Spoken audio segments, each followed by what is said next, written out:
नमस्कार, रामकृष्ण हरी. आजचा अभंग आहे बघा. याचा कोणी करी पक्ष, तोही त्याशी समतुल्य. सुखासाठी पावे दुःखाचा विभाग, पूर्वजाशी लाग निरय दंडी.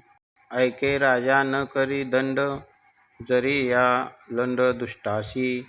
तुका म्हणे त्याचे अन्न, मद्यपाना समान. याचा कोणी करी पक्ष, तोही त्याशी समतुल्य.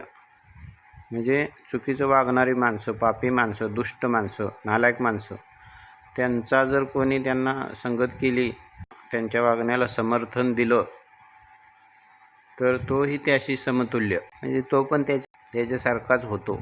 दोघं पण दुःख भोगतात. भोकासाठी पावे दुःखाचा विभाग. मुलगा चांगला वागला तर बापाला त्रास होत नाही. बापाला स्तुती करतात, बाबा तुझा पोरगा किती चांगला आहे.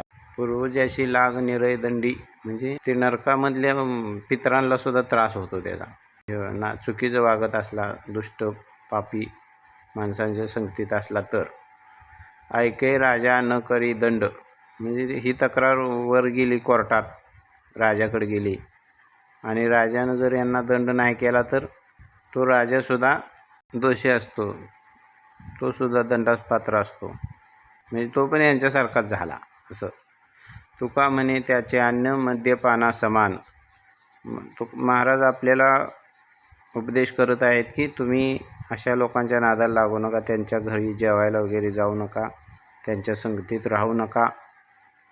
असा हा अभंग आहे बघा. तुमचं काय म्हणणं असलं तर कमेंट करा. नमस्कार, धन्यवाद. रामकृष्ण हरी.